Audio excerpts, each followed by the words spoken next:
modern society, scientific, technological society, and the assumptions in society, more or less, they depend on materialistic philosophy.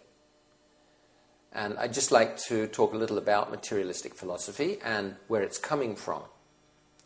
So the basic premise is that only matter exists and only physical laws are acting. There's nothing existing except matter. Physical matter means stuff that in principle we can see with the senses, maybe through microscopes and telescopes, but anyway, we see by sense perception, we can analyze by the mind.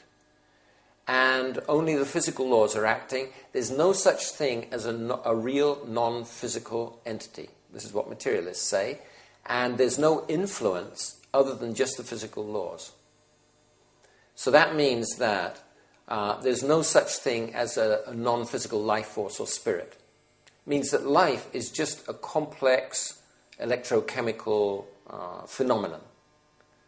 So Nobel laureate, for example, Nobel laureate Francis Crick, he's written, your joys and sorrows, your memories and your ambitions, your sense of personal identity and free will are in fact no more than the behavior of a vast assembly of nerve cells and their associated molecules.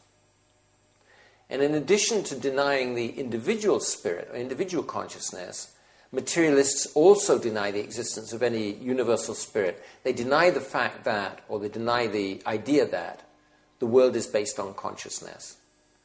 Now there's, in London, for example, in other cities, there's buses going around with huge placards on. God almost certainly doesn't exist, so better get on with your life and enjoy it. In other words, the philosophy which is being propagated is eat, drink, and be merry, for tomorrow we die. So Professor Richard Dawkins, probably the world's most prominent and vocal atheist, he says, the universe we observe has precisely the properties we should expect if there is at bottom no design, no purpose, no evil and no good, nothing but blind, pitiless indifference. And Jacques Monod, he's talking about the whole basis of the universe, and his also Nobel laureate. He writes, pure chance, absolutely free but blind, is at the very root of the stupendous edifice of evolution, with the result that man at last knows that he is alone in the unfeeling immensity of the universe. Neither his destiny nor his duty have been written down.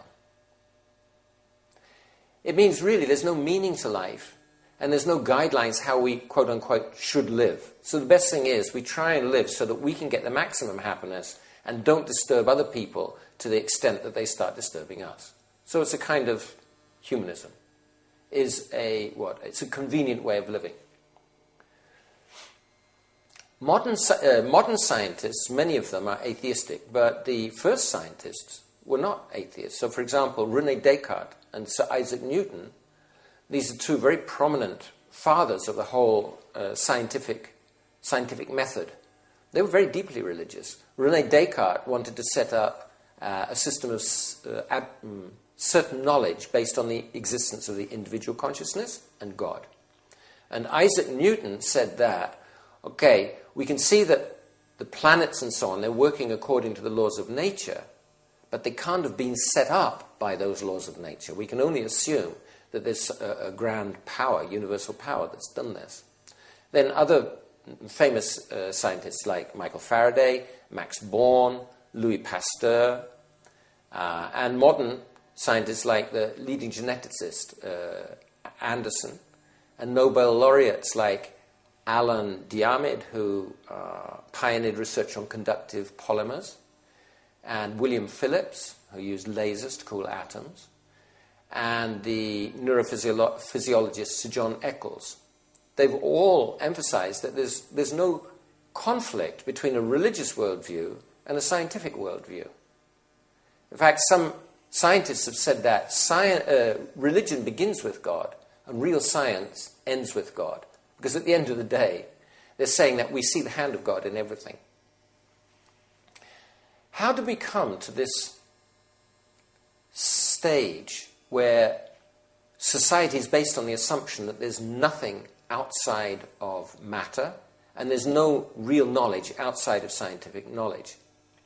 Well, the early scientists, they saw confusion because people were relying on subjective impressions, rumor, ideas, myths, and so on. So they said, okay, we are going to clarify everything, we'll just rely on observations.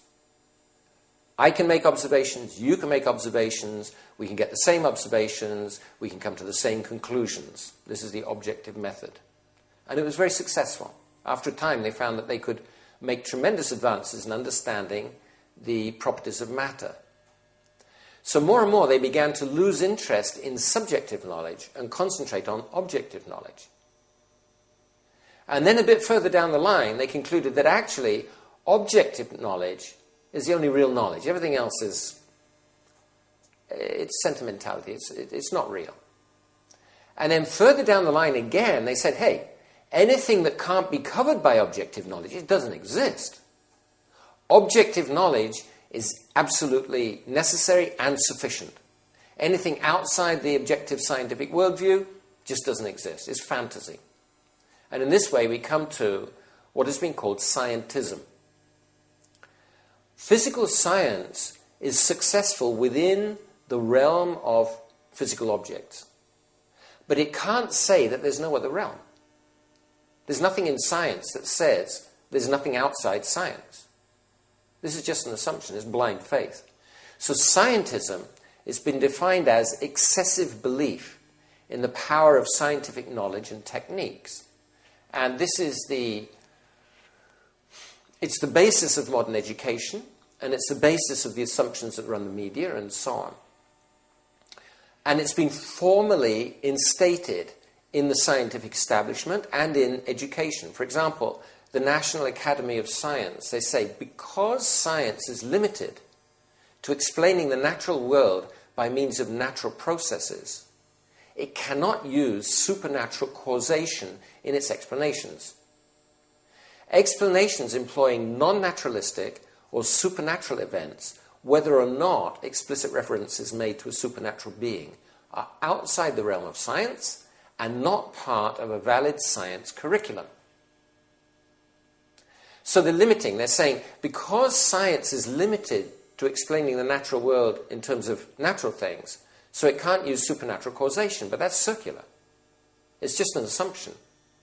As a result of that, they're saying that anything that invokes a non-physical cause is not science.